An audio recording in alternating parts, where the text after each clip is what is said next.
alegria, irmãos, poder adorar ao Senhor, cantarmos louvores em adoração ao nosso Deus. E que alegria temos de poder abrir a palavra do Senhor, lermos as Escrituras e ouvirmos aquilo que o Senhor tem para a sua igreja, para nos edificar. E eu convido você a abrir a sua Bíblia no Evangelho de Lucas, capítulo 2.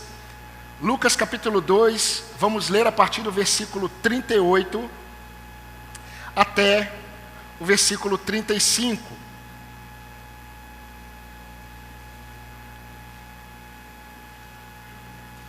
Hoje pela manhã observamos um pouco a primeira parte do capítulo 2. Hoje à noite vamos observar esta segunda parte. Lucas 2, a partir do versículo 28, diz assim a palavra do Senhor. Simeão o tomou nos braços e louvou a Deus, dizendo: Agora, Senhor, podes despedir em paz o teu servo segundo a tua palavra, porque os meus olhos já viram a tua salvação, a qual preparaste diante de todos os povos, luz para a revelação aos gentios e para a glória do teu povo de Israel. E o pai e a mãe do menino estavam admirados com o que se dizia a respeito dele. Simeão os abençoou e disse a Maria, mãe do menino: Eis que esse menino, ele está destinado tanto para a ruína, quanto para a elevação de muitos em Israel, e para ser alvo de contradição, para que se manifestem os pensamentos de muitos corações. Quanto a você, Maria, uma espada atravessará a sua alma. Meus queridos, para aqueles que acreditam no cristianismo, o nascimento de Jesus foi um momento em que Deus, ele andou entre os homens de forma ou na forma humana. Isso é pregado no cristianismo. Porém, aqueles que amam as Escrituras, para aqueles que amam a palavra de Deus, o nascimento de Jesus, ele está repleto das mais profundas e poderosas verdades eternas. Quando nós observamos o nascimento de Jesus, nós podemos perceber, olhando para as Escrituras, que o nascimento de Jesus foi o cumprimento de todo o processo da revelação, da redenção de pecadores, daqueles que creem. Nós podemos observar que essa redenção, ela foi prevista, como vimos hoje pela manhã, em Gênesis 3,15. Foi apontada essa redenção pela lei e foi pregada pelos profetas. Meus irmãos, o nascimento de Jesus também foi um momento exato na história da criação, no qual Deus preparou toda a história da humanidade para este grande dia, conforme Gálatas 4:4. Nós podemos observar também que o nascimento de Jesus foi o início do processo de humilhação do nosso Salvador nas mãos de pecadores, que iria culminar na cruz do Calvário, no Gólgota, conforme Filipenses, capítulo 2, a partir dos versículos 7 a 8. Porém, quando nós analisamos tudo isso, nós chegamos à conclusão que, por ter sido um marco na história da humanidade, e principalmente um marco na história da redenção do povo de Deus, o nascimento de Jesus Cristo, ele veio marcado de evidências de sua majestade. O nascimento, por exemplo, de João Batista. O nascimento de João Batista, anunciado pelo anjo Gabriel, 6 meses antes do nascimento de Jesus, foi uma demonstração daquilo que Deus estava fazendo. Nós vimos também o anúncio angelical a José e Maria sobre o nascimento virginal de Jesus, pelo poder do Espírito Santo. Isso tudo, nós estamos nos deparando com ações sobrenaturais. Vimos hoje pela manhã o recenseamento de César Augusto. Quem tocou no coração daquele imperador romano para fazer o recenseamento, a fim de que José tivesse que sair de Nazaré e ir para Belém, para que o menino nascesse em Belém, segundo a profecia. Nós percebemos também o anúncio do anjo aos pastores no campo, em Belém, e de repente nós vimos uma miríade, ou o exército dos céus, celebrando em adoração a Jesus Cristo. Enquanto isso, na verdade, um pouco depois, nós temos aquela estrela guiando aqueles homens do Oriente, chamados de magos, até aquele local onde Maria estava com José e Jesus. Meus irmãos, não é por um acaso que nós vamos encontrar José e Maria o tempo todo admirados. O tempo todo. José e Maria, eles ficaram admirados antes do nascimento de Jesus. Eles ficaram admirados durante o nascimento de Jesus e após o nascimento de Jesus. Que privilégio, que alegria aquela família teve, porém que sofrimento. Como eles sofreram. Agora, para nós entendermos um pouco esse texto, nós precisamos entender um pouco o que acontecia em Israel. Meus irmãos, todo primogênito, isso foi ordem dada por Deus a Moisés, lá no momento em que eles vão sair do Egito, todo primogênito deveria ser consagrado a Deus, tanto o animal quanto o filho. Quando era um animal primogênito, o animal deveria ser oferecido em sacrifício no templo, que viria depois. Um filho, ele deveria ser levado ao sacerdote, ele deveria ser levado ao templo para ser consagrado ao Senhor. Agora, se ele era consagrado ao Senhor, ele deveria dedicar toda a sua vida em serviço ao Senhor. Porém, Deus havia designado os levitas. Os levitas foram levantados para assumirem o lugar que era dos primogênitos.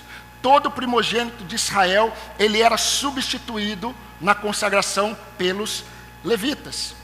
Isso está lá em Números 3, de 11 a 13. Temos uma outra realidade, uma outra ordenança em relação às mulheres grávidas. Quando uma mulher tinha um neném, quando ela tinha um filho, ela ficava por 40 dias cerimonialmente impura. Depois dos 40 dias, ela tinha que ir ao templo e ela deveria oferecer um animal ou um novilho. Se ela não tivesse recursos, a família não tivesse recursos, 2 pombinhas. E quando oferecia o sacrifício, a mulher estava cerimonialmente limpa.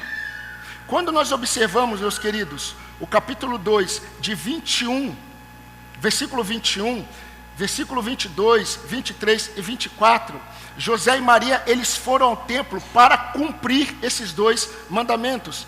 Me acompanhe, por favor, versículo 22.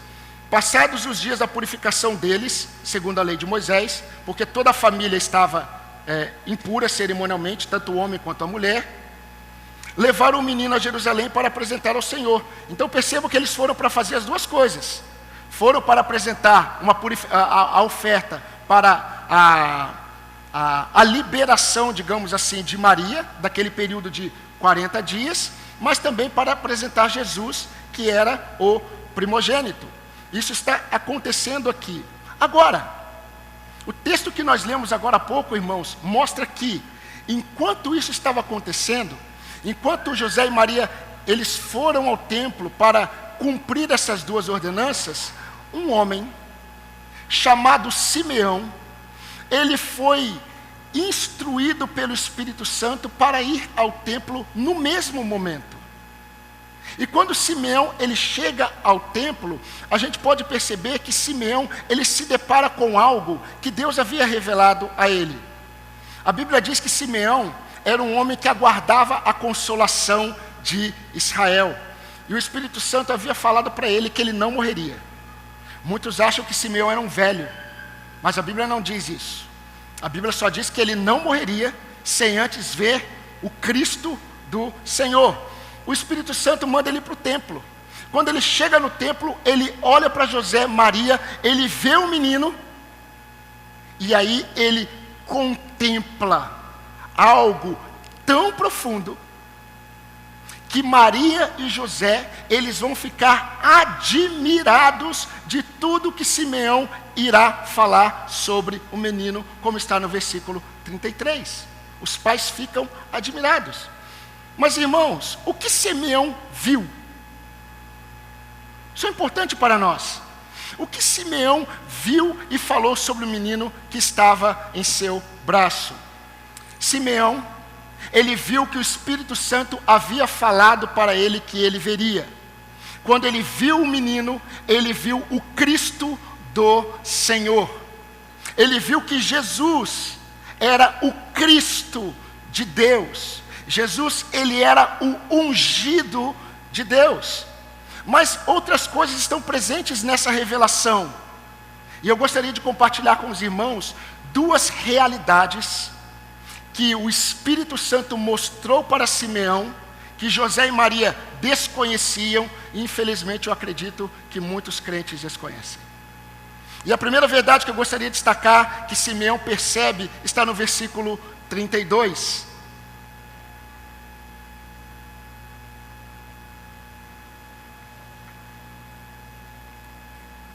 Versículo 32.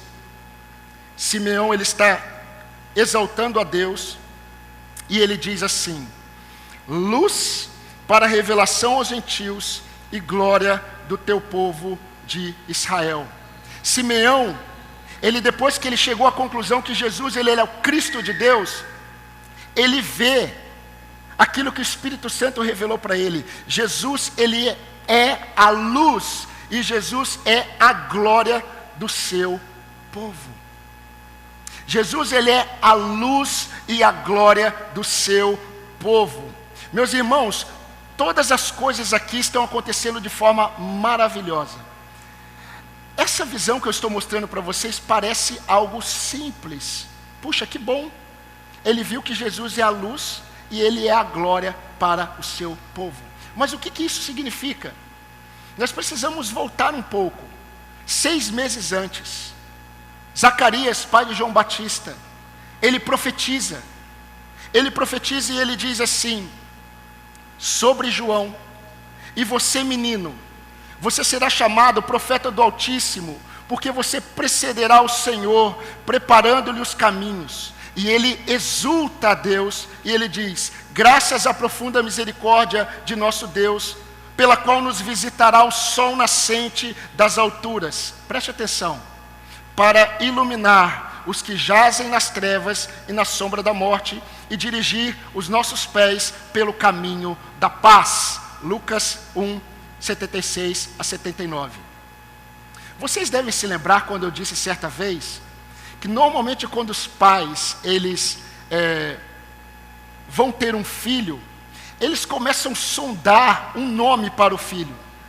E pai crente tem uma inclinação de buscar significados para dar o nome aos seus filhos, não é verdade? Então o pai olha qual é o significado, e aí, dependendo do significado, dá o nome ao seu filho. Mas nós já vimos que nem sempre o filho será aquilo que o nome dele significa. Por exemplo, um pregador do passado, século XVI, ele comentou em uma das suas mensagens que ele foi ao cemitério. E ele viu uma lápide. E na lápide estava escrito Matusalém, digamos assim, Matusalém Souza. E aí ele foi olhar a idade, 6 meses. Aquele bebê viveu 6 meses. O nome dele era Matusalém. Que incoerência. Agora, quando nós olhamos também, na prática, isso acontece. Nem sempre a pessoa será aquilo que o nome representa.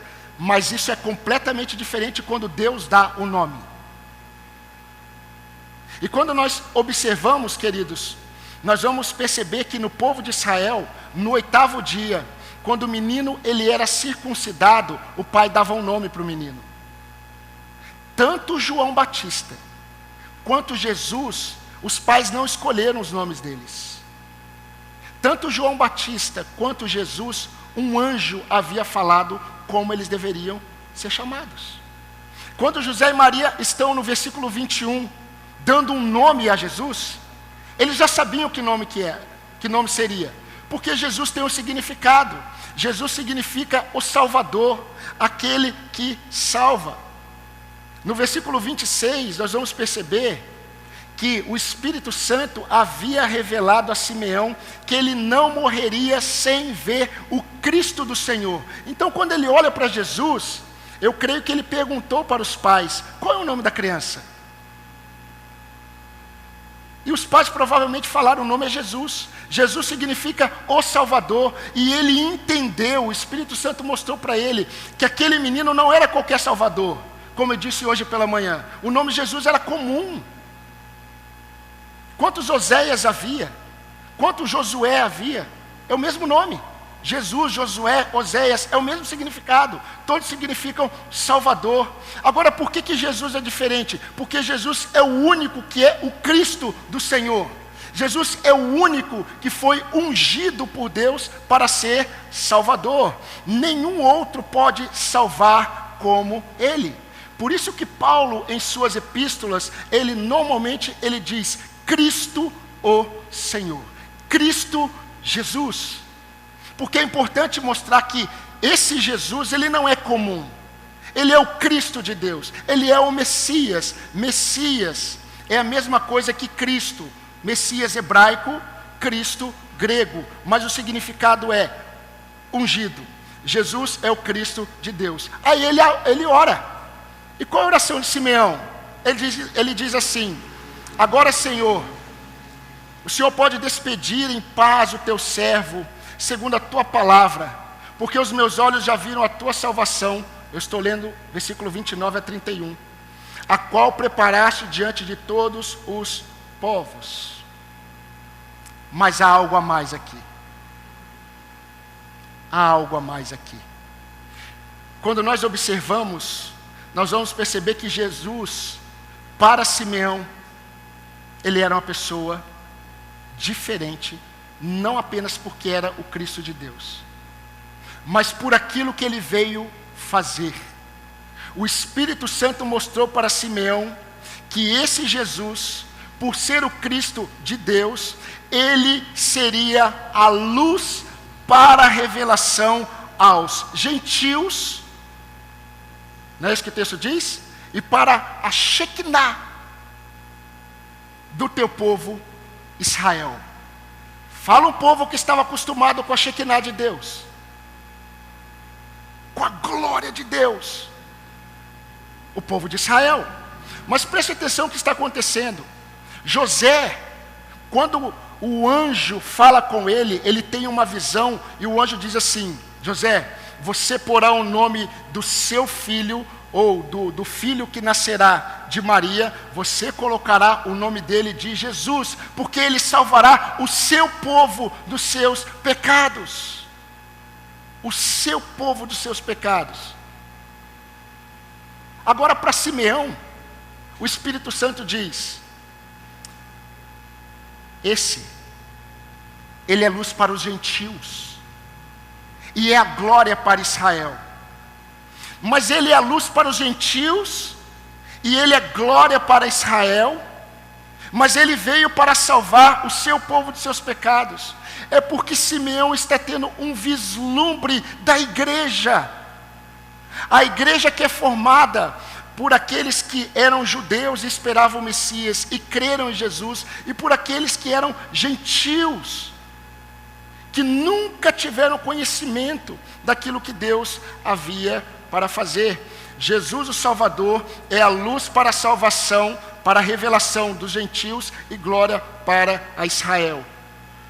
A união de dois povos, gentios e Israel, em Cristo, igreja do Senhor. Por que isso é tão importante para nós? Porque, como eu disse pela manhã, eu não sei se você está percebendo os acontecimentos. Os anjos, eles estão falando no campo com os pastores em Belém, judeus. E eles estão dizendo que esse Jesus, ele é o Salvador.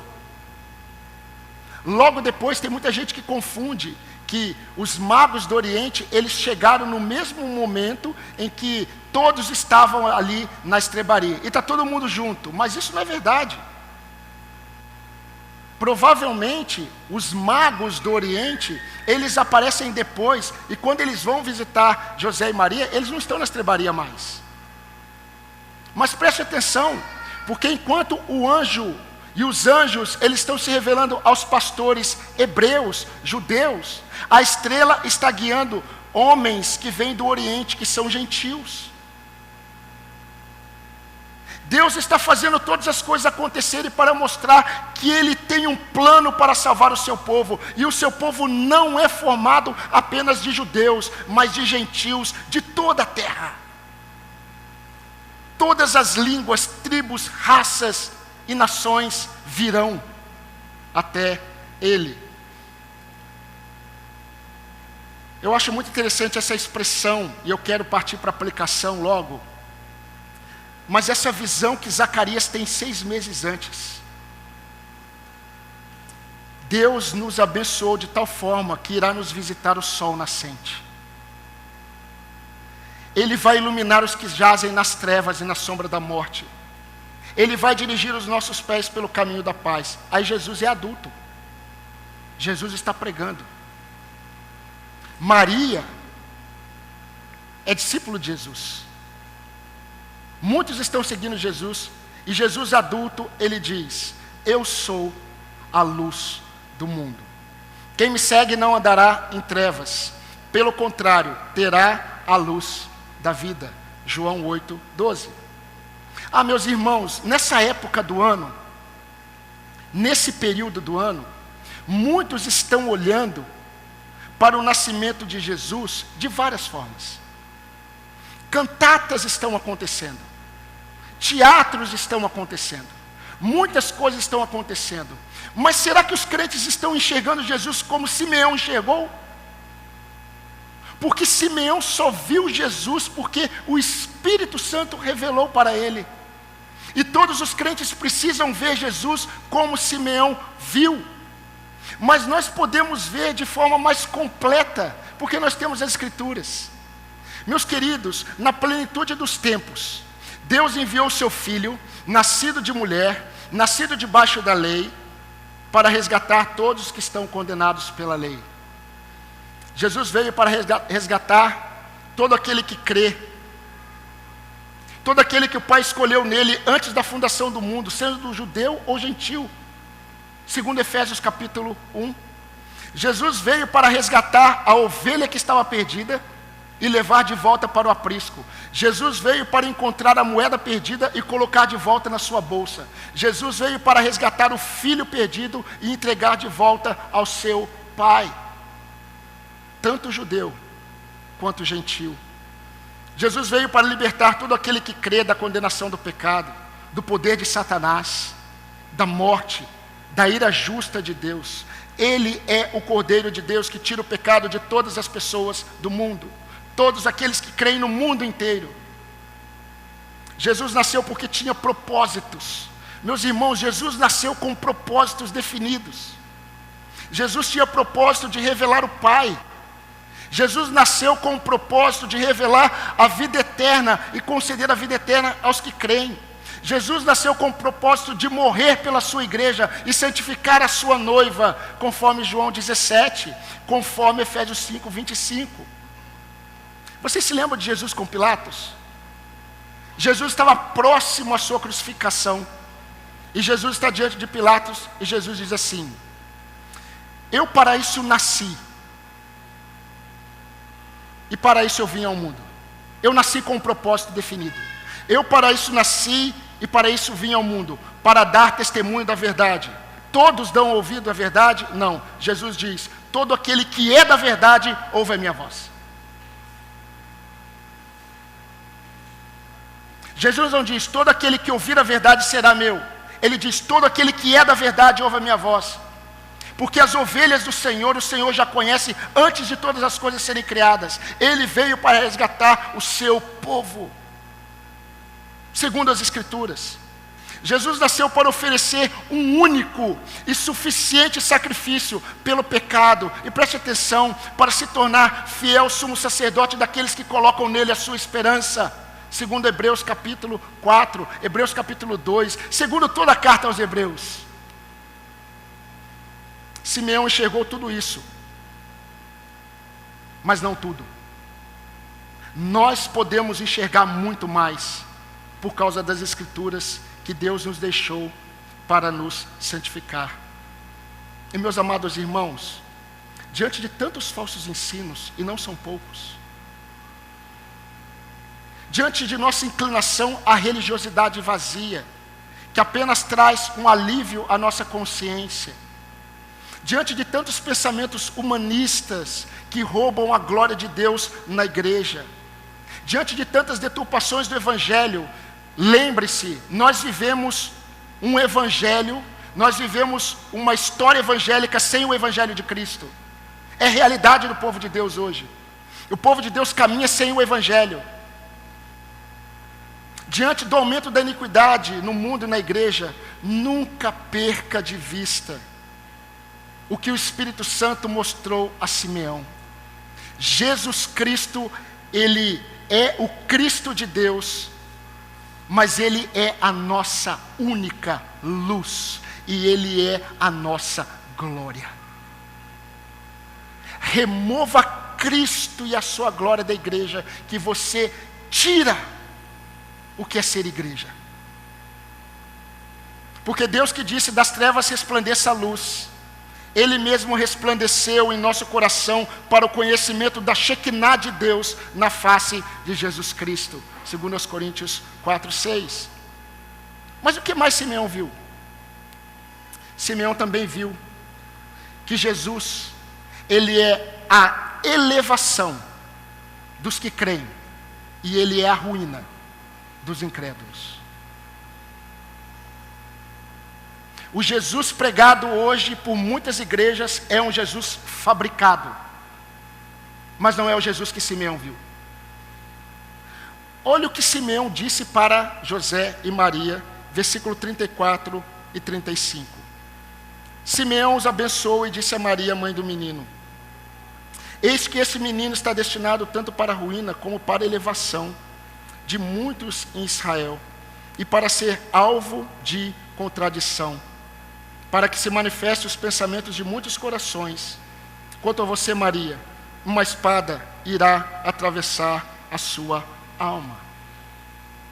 Meus queridos, imagine Simeão com Jesus nos braços. Ele está glorificando a Deus. Ele entendeu. Ele está enxergando. Os pais estão atônitos. José e Maria, eles estão admirados com tudo aquilo que eles estão ouvindo. Maria, uma mulher de Deus, ela tinha uma prática, ela guardava no coração. Ela não era de falar. Ela guardava no coração. E o que acontece? Simeão entrega o menino aos pais, e Simeão diz algo para Maria.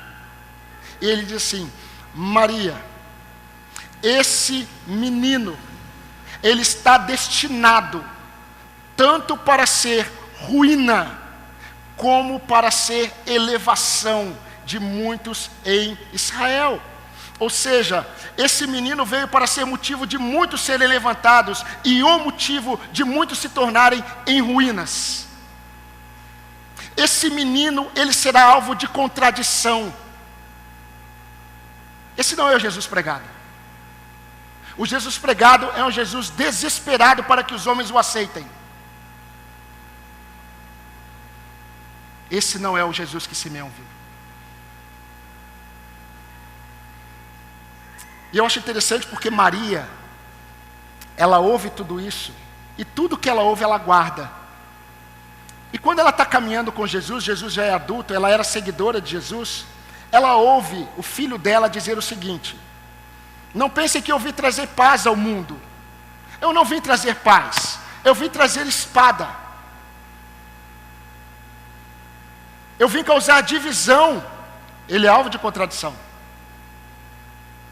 Ele veio para dividir. E Jesus adulto está dizendo: eu vim causar divisão entre o homem e seu pai, entre a filha e a sua mãe. Eu vim causar divisão entre a nora e a sua sogra. Eu vim fazer com que os inimigos de uma pessoa sejam os da sua própria casa. Isso está lá em Mateus 10, 34 a 36. Sabe o que Maria e José estão ouvindo sobre Jesus, sobre o menino Jesus? Que Jesus nasceu, ele está destinado. Jesus nasceu para ser o divisor de águas. Jesus nasceu para ser o definidor de destinos. Jesus nasceu para ser um motivo de redenção e um motivo de condenação. Não foi por um acaso, meus irmãos, que na didática de Deus, Jesus Cristo foi crucificado no centro. E dois homens, um à direita e um à esquerda. Um pecador reconhece e crê, o outro não reconhece e morre nos seus pecados. Jesus Cristo, ele divide a humanidade entre os que creem e entre os que vão perecer. Por isso que ele veio para ser esse que eleva muitos e derruba muitos. Não existe esse salvacionismo pregado por muitas religiões. Não existe esse salvacionismo pregado pela igreja de Jesus nos últimos dias, os mormons. Não existe esse aniquilismo. Todos serão aniquilados. Não existe isso, conforme os adventistas do sétimo dia creem. Não existem essas coisas. O que existe é que Cristo veio para ser motivo de elevação de muitos e de queda de muitos. Pedro disse que a pedra que Deus colocou para ser a principal, no qual muitos seriam edificados, se tornou para muitos uma pedra de tropeço que despedaça. Eu quero ler o texto para você. 1 Pedro 2, 6 e 8 diz assim: por isso está na Escritura: eis que ponho em Sião uma pedra angular, ela é eleita e preciosa, e quem nela crê não será envergonhado. Portanto, para vocês os que creem, essa pedra é preciosa. Mas, para os descrentes, a pedra que os construtores rejeitaram, essa veio a ser a pedra angular, pedra de tropeço e rocha de ofensa. São estes os que tropeçam na palavra, sendo desobedientes, preste atenção, para o que também foram destinados. João escreveu: por isso quem crê no Filho tem a vida eterna. Quem não crê no Filho, quem se mantém rebelde ao Filho, não verá a vida, mas sobre ele permanece a ira de Deus. Deus não é o homem bonzinho que está olhando para todo mundo de forma tranquila. Segundo as Escrituras, ele é um Deus que permanece irado.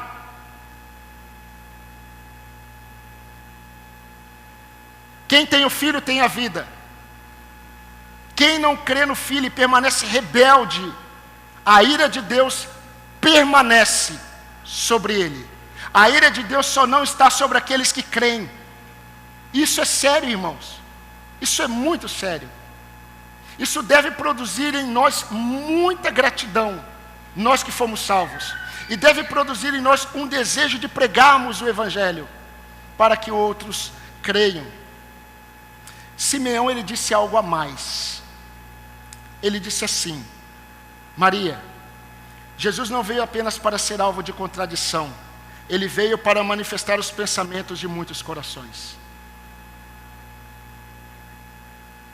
Meus irmãos, minhas irmãs, meus queridos que aqui estão, Jesus Cristo, ele nasceu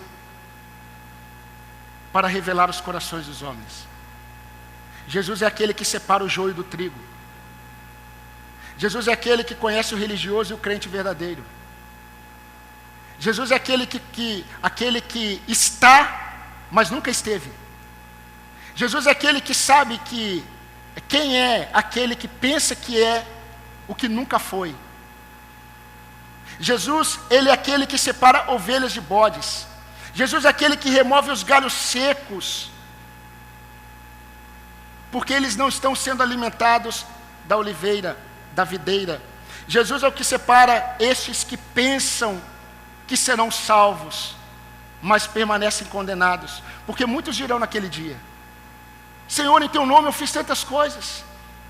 Senhor, em teu nome eu expulsei demônios. Senhor, em teu nome eu fiz muitos milagres. E eles ouvirão: afaste-se de mim, porque a questão não é que vocês não me conhecem, a questão é que eu nunca conheci vocês. Eu nunca conheci vocês.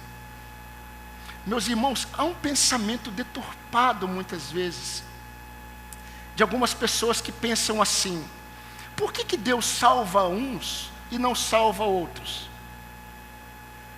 Queridos, o fato de Deus salvar uns é manifestação da graça, porque todos deveriam perecer. Todos. Por amor e graça, Jesus veio para levantar muitos, mas por justiça, Ele vai derrubar muitos.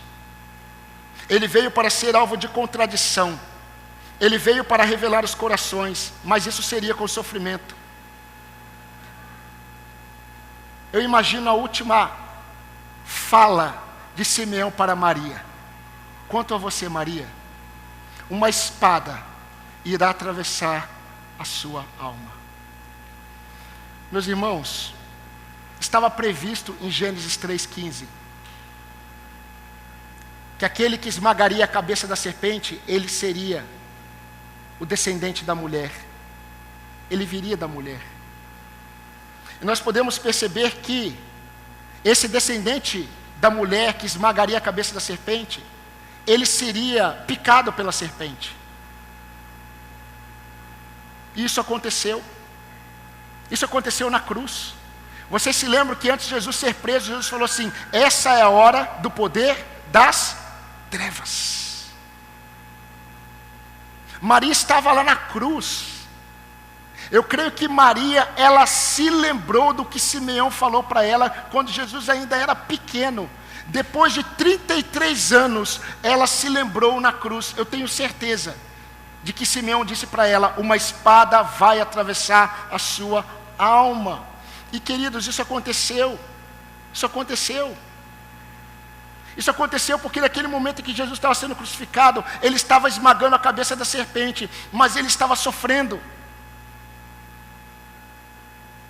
Maria foi consolada por essa palavra. Mas o maior consolo de Maria foi quando ela viu o filho dela ressurreto, juntamente com outros discípulos, como está lá em Atos 1,14. Ela estava junto com os discípulos, e Jesus surge com poder e glória. Meus queridos, eu preciso aplicar para vocês essa lição tão importante. Para aqueles que reconhecem Jesus Cristo como seu Senhor e como seu único Salvador, quando nós olhamos o nascimento de Jesus, nós precisamos perceber que o nascimento de Cristo foi um refrigério de grande alegria. Por isso que os anjos falaram: eu trago para vocês boas novas de grande alegria. A quem Deus quer bem. Deus quer o bem dos homens. E Jesus Cristo nasceu para ser Salvador. Quem diz algo sobre Jesus e remove a sua essência salvadora não conhece o Cristo. Porque por essência Ele é Salvador. Por essência Ele é um ungido. Quem fala o nome de Jesus e não tem discernimento do que Ele veio fazer, não o conhece, nunca o conheceu, porque Ele é por si só Salvador de pecadores. De pecadores. Quando nós olhamos essas revelações do Espírito Santo, quando nós observamos as palavras dos anjos e tantos outros acontecimentos, meus irmãos, como Deus nos amou em Cristo. Como Deus nos amou em Cristo. Percebam todos os acontecimentos do nascimento de Jesus, Deus conduzindo todas as coisas em cumprimento às suas profecias, porque Ele veio para salvar o seu povo dos seus pecados. E se você é salvo em Jesus Cristo, considere-se um privilegiado.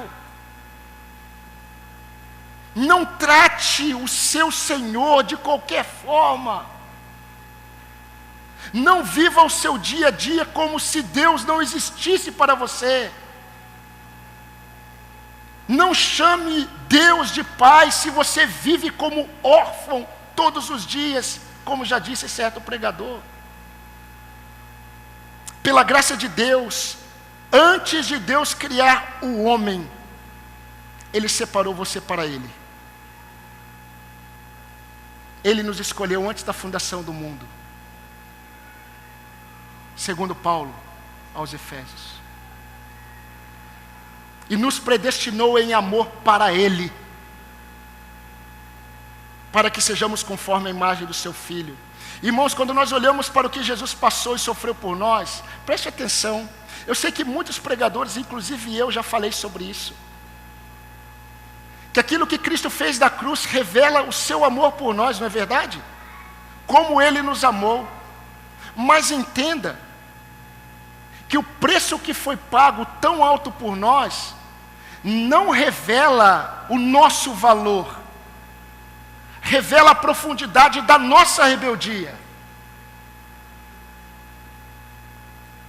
O preço teve que ser muito alto para nos resgatar. Para que você permaneça firme no Senhor, você precisa ser regenerado, você precisa ter a mente mudada, você precisa ter o Espírito Santo, você precisa estar numa igreja bíblica e ouvir a pregação bíblica, senão você se afasta. Só para você perceber a profundidade do pecado que habita em você e em mim. A nossa rebeldia sempre foi muito grande, a gravidade da nossa culpa era imensa. Enquanto para muitos Jesus Cristo, Ele ainda é sinônimo de ruína e de condenação, para a igreja, Jesus é a nossa luz, Ele é a nossa glória, Ele é a Shekinah de Deus. Quando eu olho para a minha vida, meus irmãos, eu posso entender tudo isso que Jesus fez, porque Jesus, Ele nos achou, Ele nos encontrou. Por isso que as 3 parábolas que Jesus, elas na verdade são uma. A ovelha perdida, a dracma perdida, filho pródigo, é uma. A lição é uma. Cristo veio para buscar o perdido. Cristo veio para salvar aquele que nunca teria condições de se encontrar. O homem não tem condição de encontrar a Deus. Ele veio. Jesus, Ele nos achou. Jesus, Ele nos purificou com o seu sangue. Jesus nos tomou em seus braços e Ele nos levou para o seu aprisco. Jesus nos deu vida quando nós estávamos mortos nos nossos delitos e pecados. Eu estou caminhando para o fim. Jesus nos libertou da ira vindoura. Jesus nos libertou da ira vindoura e nos fez filhos do Deus Altíssimo. Jesus Cristo nos libertou do poder da escravidão do pecado. Ele nos libertou do poder da morte. Ele nos libertou do poder do diabo. E Ele nos concedeu vida eterna. Ele veio para fazer isso. Para isso eu vim. Para isso eu nasci, Pilatos. Para dar testemunho da verdade, e todos aqueles que são da verdade ouvem a minha voz. Eu vim para isso. Eu vim para salvar o meu povo. Judeus estavam perto, gentios estavam longe, mas eu atraí todos a mim. E Jesus está fazendo isso até a sua volta. Judeus estão sendo atraídos para Ele, e gentios do mundo inteiro estão sendo atraídos para Ele. Isso é a igreja. A igreja. Eu creio que nós hoje, se nós pudéssemos fazer isso, nós poderíamos chamar todos aqueles anjos que apareceram para os pastores, e nós poderíamos dizer para eles assim: olha, verdadeiramente, Jesus Cristo, Ele é a boa notícia de grande alegria, porque Ele é o nosso Salvador. O Cristo de Deus, Ele é o nosso Senhor. Quero deixar algo para você, que o autor de Hebreus escreveu para os crentes. Vocês chegaram ao Monte Sião, isso está lá em Hebreus 12, 22 a 24. Vocês chegaram ao Monte Sião, e à cidade do Deus vivo. Vocês chegaram a Jerusalém celestial e a milhares de anjos. Vocês chegaram à assembleia festiva, à igreja dos primogênitos arrolado nos céus. Vocês chegaram a Deus. Vocês chegaram ao juiz de todos, aos espíritos dos justos aperfeiçoados. Vocês chegaram a Jesus, o mediador da nova aliança. Isso é Natal para a igreja.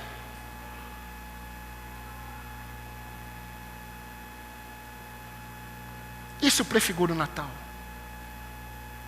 Você consegue entender quão privilegiado você é? Você consegue perceber a profundidade do amor deste Deus por você?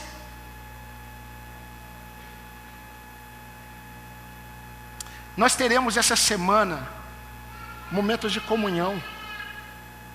Nós teremos manifestações de alegria. Nós teremos alimentos diferentes, né? Talvez alguns o mesmo. Talvez você vai comer o mesmo frango com macarrão de domingo, no Natal. Não tem problema. Mas nós experimentaremos esses momentos bons. Oportunidades de manifestações de amor, de carinho, de fraternidade. Mas, queridos, sendo crentes em Jesus Cristo, nada pode remover da nossa mente o privilégio que temos de termos Jesus como nosso Redentor. Nada pode ofuscar da sua mente o privilégio que nós temos de ter Jesus como a nossa luz, o nosso libertador, o nosso Senhor, o nosso pastor e o nosso Rei. Ele é a luz para os gentios. Ele é a glória de Israel, seu povo. Mas eu preciso perguntar para você: será que hoje Jesus ainda é para você motivo de ruína? Será que para você ainda Jesus é motivo de ruína e condenação?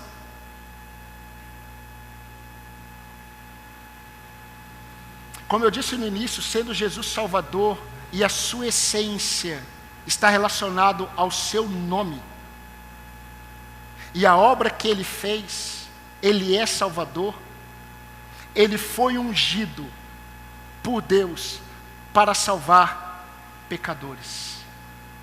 Pecadores, meus queridos, que quando ouvem a voz de Cristo, reconhecem.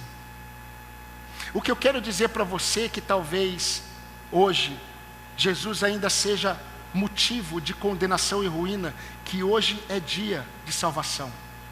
Todas as vezes que Jesus Cristo é pronunciado, automaticamente a salvação está sendo exposta, porque Ele é Salvador. Ele veio para salvar pecadores. E Paulo disse isso, do qual eu sou o principal. Jesus só salva pecadores. Jesus só salva pecadores.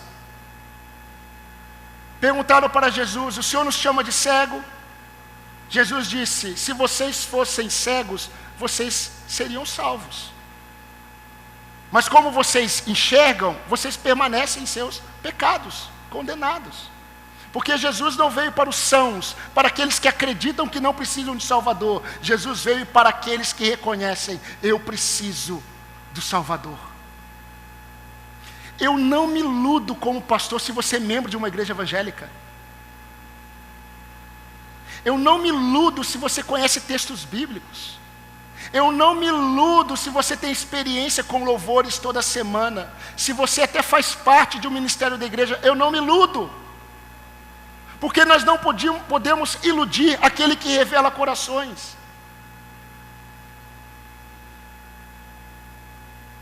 Mas o Espírito Santo mostra. De fato Ele é o seu Senhor. Se eu estou pregando Cristo hoje é dia de salvação. Hoje pode ser o dia da sua salvação. Pode ser o dia em que, ao invés de ser ruína para você, Jesus seja aquele que te eleva.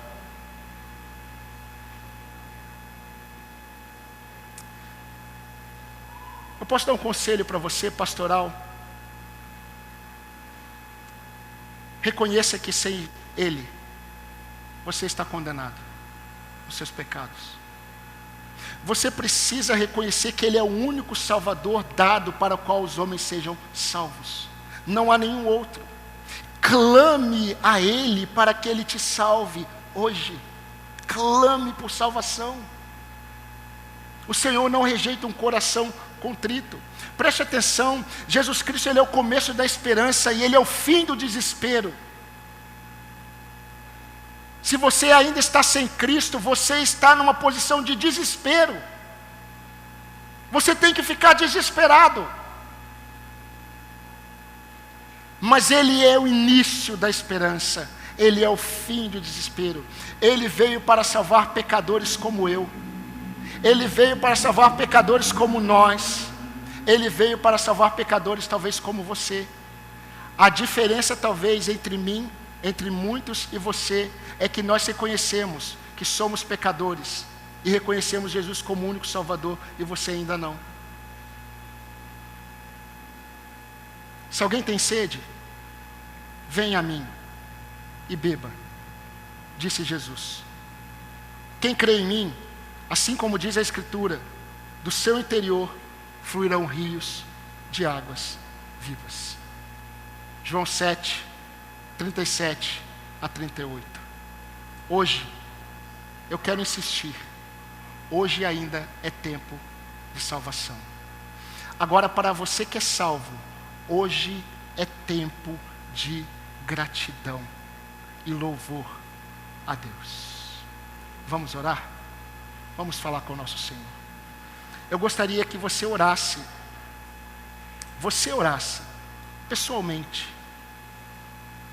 Fale com o Senhor. Todas as vezes que o Senhor fala, nós respondemos. Se você é salvo, dê graças a Deus.